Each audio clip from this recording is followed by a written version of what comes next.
চলেন আজকে আপনাদেরকে দেখাই একটা ইউনিভার্সিটির স্টুডেন্টের বিকালবেলা কেমন কাটে। আমি ঝটপট রেডি হয়ে নিলাম এবং বেরিয়ে পড়লাম। আর যেহেতু আমি সবুজ অনেক পছন্দ করি সেহেতু আমি আমার মেসের আশেপাশের এলাকাটা একটু ঘোরাঘুরি করলাম। আর বেশ কিছুদিন ধরে বৃষ্টি হওয়ার কারণে এলাকাটা একটু অন্ধকার অন্ধকার ভাব রয়েছে এবং আকাশটাও মেঘলা মেঘলা ভাব। আপনারা আমাকে যদি যথেষ্ট পরিমাণে সাপোর্ট করেন আমি পুরো বাংলাদেশ ঘুরতে বের হব আপনাদেরকে নিয়ে। আমি শুধু অপেক্ষায় আছি আপনাদের সাপোর্টের। আর বিকেলবেলা বের হয়েছি, চা খাবো না এটা কখনো হতেই পারে না। তৎক্ষণাৎ আমি চায়ের দোকানে গেলাম এবং একটু বসে চা আর বিস্কুট খেলাম। চা খেতে খেতে বিশাল পরিমাণে গরম লেগে গেছিল।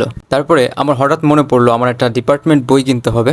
তো আমি তৎক্ষণাৎ ডিপার্টমেন্ট বই কেনার উদ্দেশ্যে একটা লাইব্রেরিতে গেলাম এবং বইটা আমি চেক করলাম, মোটামুটি ঠিকঠাক ছিল, কিন্তু একটু তাড়াহুড়ার কারণে আমি কিনতে পারি নাই, পরে গিয়ে আবার কিনবো। তারপরে হাঁটাহাঁটি করতে করতে মোটামুটি সামনে ফাস্টফুড আইটেম পড়ে গেল। তো আমি একটু মিনি চাইনিজ থেকে একটা চিকেন আর কিছু ফ্রেঞ্চ ফ্রাই খেলাম, ভালোই ছিল মোটামুটি। আর এটা এত পরিমাণ গরম ছিল আমি মুখে দেওয়ার সাথে সাথে আমার মুখটা পুড়ে গেছে, এখনও মোটামুটি পোড়া পোড়া ভাব আছে। কিভাবে খাবো রাতের খাবার সেটাই ভাবছি। তারপর এই খাবার শেষ করে আমি একটু দুধের সর খেতে ইচ্ছা করলো, তাই দুধের সরও খেতে গেলাম। তো এটাও ভালো ছিল মোটামুটি। তো আপনারা দেখতেই পেলেন একজন স্টুডেন্টের দিন বা বিকেল কেমন কাটে। তো আজকের ভিডিওটা এই পর্যন্তই ছিল। যদি ভালো লেগে থাকে তাহলে অবশ্যই লাইক করবেন, কমেন্ট করবেন এবং সাবস্ক্রাইব করে আমার পাশেই থাকবেন। ধন্যবাদ সবাইকে।